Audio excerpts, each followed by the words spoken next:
This is When Science Speaks, a new web series profiling innovative and interesting people working in science and technical fields, from academia to industry to the nonprofit world.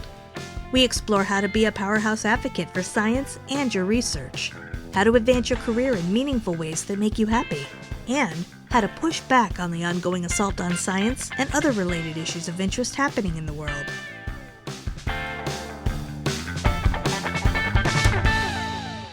Well, hey everyone, it's Mark Baer, and you're tuned in to When Science Speaks. Thanks so much for being here. Today's episode is brought to you by Baer Strategic Consulting in Washington, D.C., which helps scientists and engineers get funding, gain influence, and build relationships with the stakeholders who matter the most. It is so great to have Jeremy Marcus on the show today. Jeremy is Deputy Chief of Staff and Legislative Director for U.S. Congressman Matt Cartwright of Pennsylvania, a role he's held for 7 years. Previously, Jeremy served as Legislative Director for former Congressman Russ Carnahan of Missouri. In addition to these positions, Jeremy has worked on Capitol Hill in the offices of former Senators Kerry and Rockefeller. Jeremy earned his master's in management science and engineering from Stanford University and his bachelor's also from Stanford in science, technology, and society. Welcome to the show, Jeremy. Thank you so much for being here. Happy to be here. Thank you. You know, you're an experienced Capitol Hill staffer and you've seen a lot. How would you describe, just thinking about the role of science and academic research for a minute, how would you describe that role within the entire kind of policymaking process? Well, I'll say for the past many years, I've been in a House personal office. And I think in the personal office, representing just a single congressman, it really depends on the interest and the focus of the congressperson. I'll say myself, having a science background, I love it when scientists and academics come in to meet with me, but it's still relatively rare. If you have a major academic institution in your district, you might get a little bit more of it, but otherwise, it doesn't happen too often. Now, my boss, next Congress, is likely to take over the Commerce, Science, and Justice Appropriations Mhm. Subcommittee. So that has jurisdiction over all of NSF, over NOAA, over NASA. So I think the scientific community has a little bit more of an interest in our office and comes in to meet with us more often, but it's still not that common an occurrence. Now, at the committee level, you often have, depending on the topic of a hearing, you can often have scientists or academics being testifying at the hearing. Mhm. And then really kind of writ large, the research and information they put out is really important. But I would say Congress usually digests that, certainly not as a primary source, usually not even as a secondary source, but, obviously the information hopefully is the basis, as a secondary, tertiary source that Congress will understand that and use that information. I mean, just, looking at what we're dealing with recently, everything from, the coronavirus to climate change, space exploration, all of these Mhm. things really, we need to understand the science in order to make good decisions. And there are a variety of ways that information can filter up to a congressional office or a congressional staffer, whether it's via the news media or directly, but it does serve as the underpinning. But honestly, I would say too often there are intermediaries that might not be completely honest brokers. So it's great to have connections directly to the scientific community. Yeah. And actually, that leads really nicely into my next question because, as we both know, it's just not possible for Hill staffers continuously juggling a large number of responsibilities all the time to be total subject matter experts in all the issues that they handle. So I know listeners would be interested to know how you and maybe how you've seen your colleagues rely on outside experts. Sure. Well, I thought it would just be if someone doesn't have a lot of experience on the Hill, just to understand a little bit about how an office is structured, to understand what the challenges are in terms of being a subject matter expert. So in our office, the entire permanent staff ledge team that covers issues is only 3 people. So Hmm. I'm just going to give one of my staff, I'm just going to jot it down what her responsibilities are issue wise. She's responsible for agriculture, animal rights, the arts, campaign finance, civil rights, disability, education, all of healthcare, all of Homeland Security, all of House Admin Legislative Branch, everything related to hunger, all of immigration, LGBTQ rights, Native Americans, progressive caucus issues, seniors and Social Security, all voting issues, and all women's issues. Wow. Yeah, So, I'm sorry, Jerry. I'm really glad you read that off so listeners can get a sense of not just the volume, but just the variety of all those different issues. And maybe we should pause for a moment while people's massive migraine headaches subside a little bit, thinking about trying to manage all those issues. But yeah, really, really helpful context. Go ahead, please. yeah, and that's not unusual. I mean, that's just the way things go. Mhm. So really, and some people love this, and it can frustrate people. But I would say when we have people join our office from outside the Hill, the thing they're just struck with is how decisions are made by people who are juggling something with that breadth. You really can't go deep on an issue. You Mhm. very rarely can go deep on an issue. Um, because every 20 minutes you might be dramatically switching between entirely unrelated subject matter Mhm. areas based on what's going on the floor, what's going on in committee, what's going on in the news. So really, the Capitol Hill, to survive in that environment, it's all about heuristic. It's finding ways to figure things out quickly. Mhm. And that's really, the best way to do that, I think, is to find sources of information you trust, because you're not going to get to do a deep dive and understand every issue in depth. Mhm. So whether that's an outside organization, an expert you trust, sometimes it's saying there's another member of Congress who really that's really an expert and focuses on this issue. Mhm. So we believe that other member. Oftentimes it's committee staff, which they still cover broad ranges of issues, but it's much more narrow. There'll be a portion of healthcare as opposed to healthcare being only one small part of a larger portfolio. So they'll Right. tend to, and that committee staff tend to be a little bit more seasoned. So, Mhm. but if it's a scientific question, certainly great to have someone on the phone. But I think one of the key things is you don't have hours to figure this out.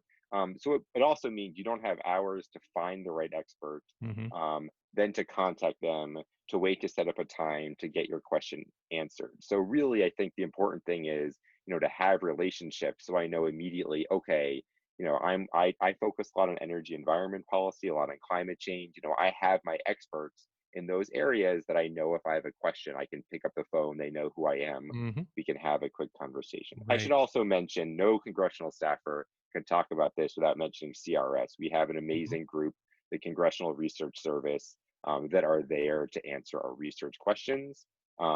They also, are not nearly as, as an academic scientist will have a much more greater level of expertise in a specific area, but CRS can be a great intermediary, either to have the answers directly themselves, or they can have their cadre of experts that they reach out Yeah. Yeah. to also be helpful. Right, right. No, I remember relying so heavily on CRS at times, and yeah, you had your person who worked on. For me, it was air cargo security, and then there was somebody else you knew was an expert in some aspect of healthcare. When I do talks and teach, people ask me, how to become one of those type of experts in your outlook that you have, and so just maybe think about like, clearly the ability to respond quickly and provide concise answers, even though these could be difficult questions, and it can be hard maybe to be so decisive. But nonetheless, like maybe some of the helpful and unhelpful kind of behaviors that outside experts that you've noticed, in all the years that you've been dealing with outside experts. Yeah, well, I think it's almost unfair for staffers to expect this, but this is kind of the expectation, is that people will meet you more than halfway. Hmm. And what I mean by that is, you have a job to do and they have the information. I think a lot of the assumption is, you can say it's reasonable, they're going to provide the information, and you're going to take that and kind of get your job done. And what I mean by that is, if there's an issue in a scientific area, what is helpful if someone not only can provide information, but help come with the strategy, with a draft of what we need to do, really come towards the staffer and make Hmm. the life of the staffer as easy as possible. Because oftentimes in a given day, a lot of meetings. So I might meet with 5 to 7 different people. And each of those people, usually you come and meet with a congressional staffer because you have an ask of some sort. Hmm. You want them to co-sponsor a bill, to sign to take an action. So usually, beyond all my other work, I have 5 to 7 asks from those meetings. Hmm. The people who make that ask on the silver platter and make it very easy to implement the ask, I mean, those are just naturally more likely to get done. So I think, most of the people that I meet, they originally come in because they have an ask. But the people that I develop a relationship or rapport with, that have made my job easy, to fulfill the ask, and not only that, the ask is something that makes sense for our office, that Right. is going to be beneficial to our office in some way or beneficial to the country, not just because I'm at X university, I really need more funding, but that don't really connect the dots of why that's a big deal that a congressperson should. So, Yep. over time, you'll develop the relationships. I'll know who the expert is there, and I'll say, okay, I've had a positive interaction, and I'm going to continue that.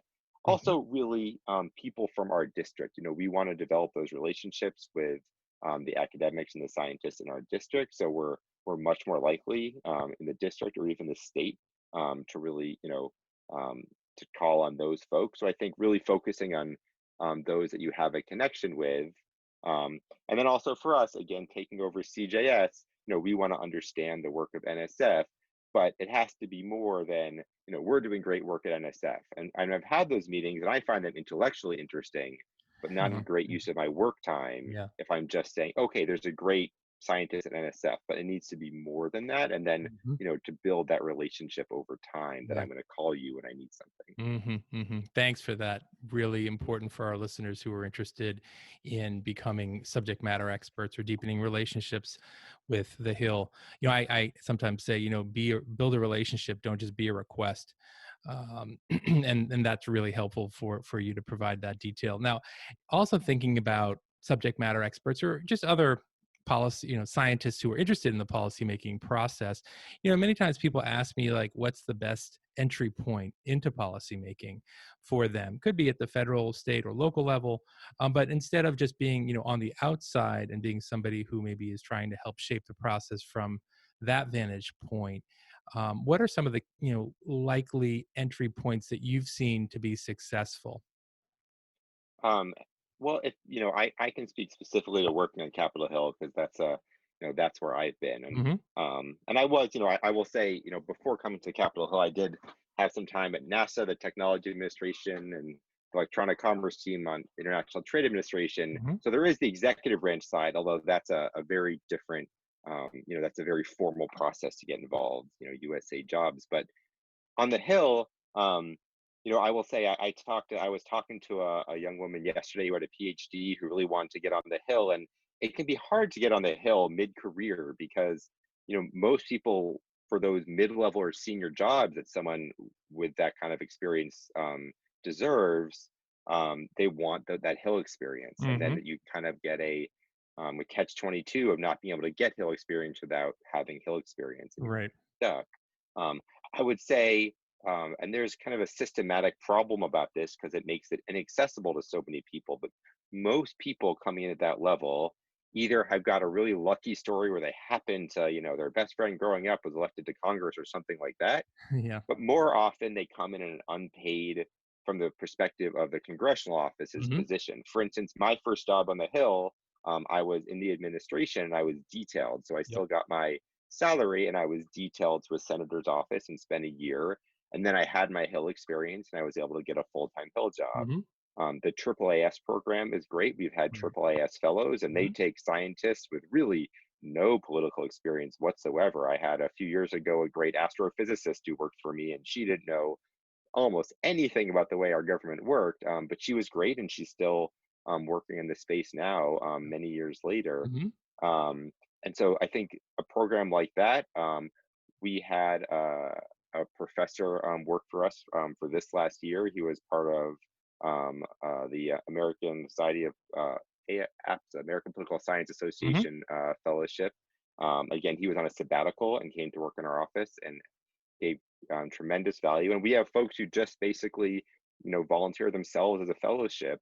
Um, we had a Stanford PhD scientists come and work for about 6 months with us, and then continue on to a career in the Senate just a couple of years ago. Hmm. So unfortunately, free labor is the easiest way to do it. Right. Um, Otherwise, you really have to wait for that perfect opportunity to come together when an office might really feel the need for your expertise. The Hmm. problem is, honestly, because the portfolios are so broad, it's less common that an office has the need for really deep understanding in one specific area.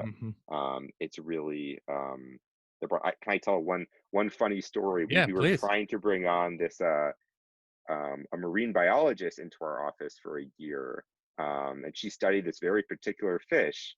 And so we had the whole interview, and we asked her at the end, are there anything besides this fish that you want to focus on? And she really thought about it hard, and she said, well, I'd also be interested in thinking about what atmospheric impacts might affect the fish. And so we just like at that point we said, okay, like you've got to understand your portfolio would be incredibly broad. It can't just be the fish and things that affect the fish. That's not broad. Um, that kind of thinking, you have to just put that aside to say, Right. I'm going to cover a million different things. It can't just be one fish.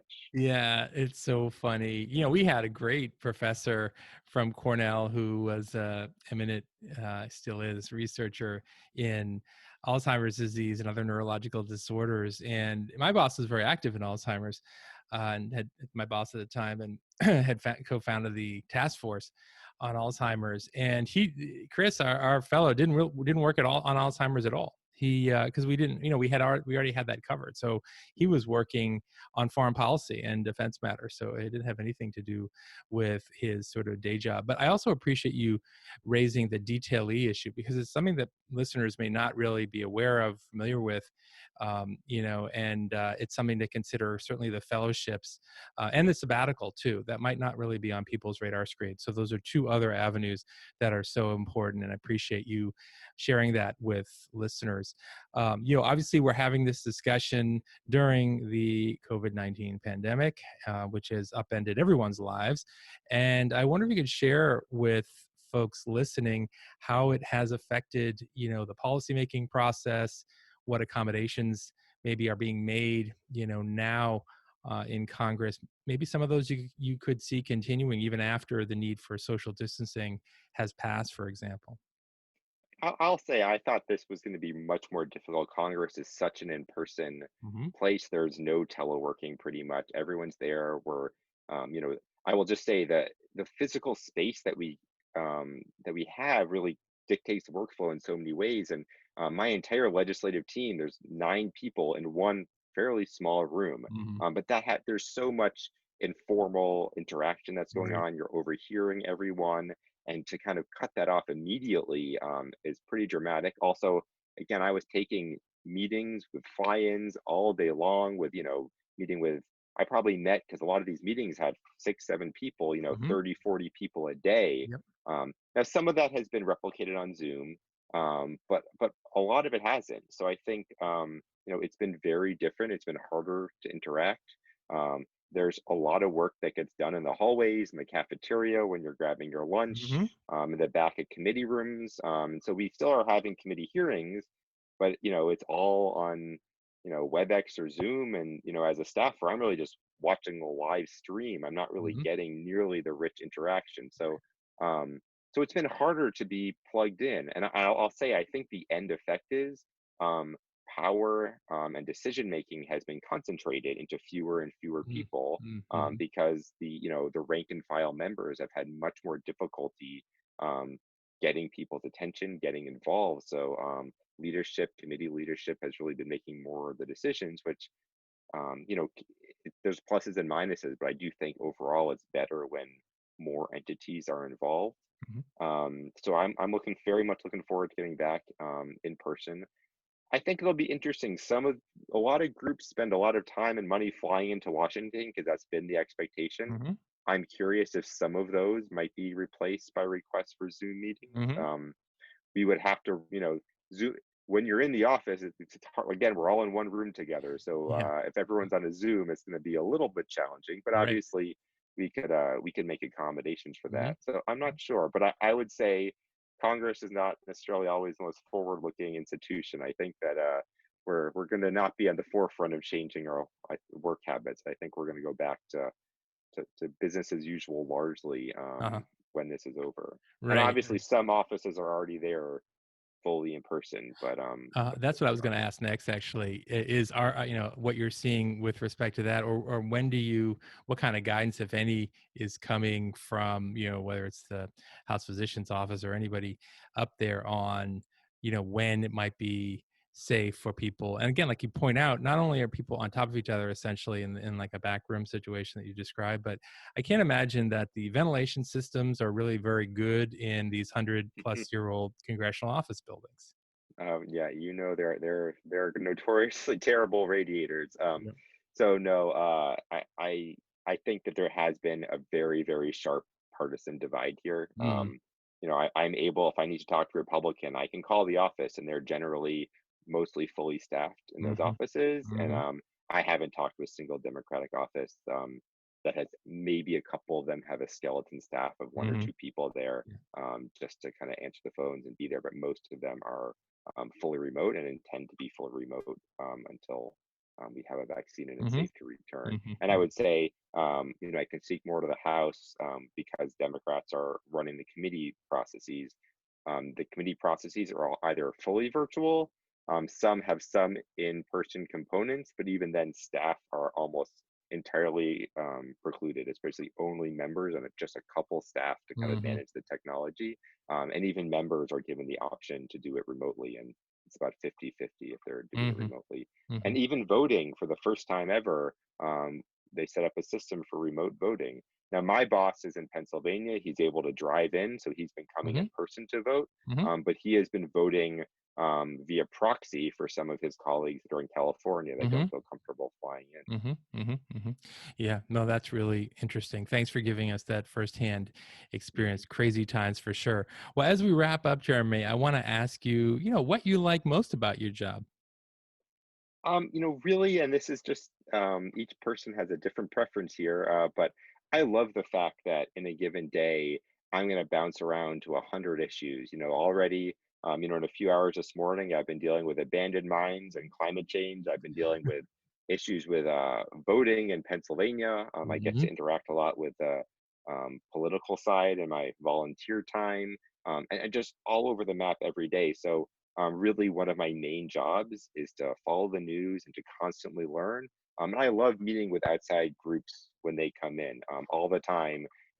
People that are foremost experts in their fields mhm, come in and spend 20 to 40 minutes just educating me. That's really the main purpose of the meeting, to teach me about what they're doing and then mhm, hopefully inform our decisions. So to get paid to learn something new every day and get be in the middle of the news, and then hopefully to have an impact. Several ideas that I've had over the years are now U.S. law, mhm, and those ideas often came from working with outside experts. But to be able to work to put those into law is just, you really can see the impacts of your work. And so some things that are the priorities my boss have passed, and some things that I worked on when I was a graduate student, let's just say about 20 years ago, are now making national attention and mhm. law, because it's something, a passion that I've really followed through my career. And it just there's no other place in the world I think you can do things like that. So I think Capitol Hill is really a unique, wonderful place, despite its drawbacks and the hours and the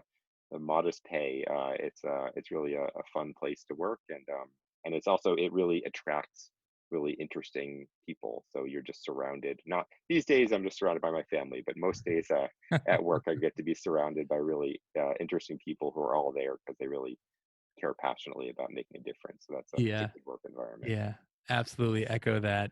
Jeremy Marcus, thanks so much for being with us on this episode of When Science Speaks. It was really wonderful to have you. It's been great. Obviously, we've known each other for a long time, and I appreciate the impact that you're making and the sacrifices that you're enduring too to get, to make such an impact as you described. Well, thanks so much, Mark. It's great to chat with you. And listeners, thanks for being with us on this episode of When Science Speaks. And I hope you'll be back next time for the next episode of When Science Speaks.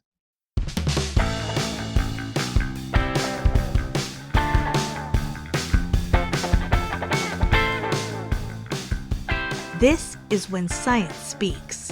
a new web series profiling innovative and interesting people working in science and technical fields, from academia to industry to the nonprofit world. We explore how to be a powerhouse advocate for science and your research, how to advance your career in meaningful ways that make you happy, and how to push back on the ongoing assault on science and other related issues of interest happening in the world.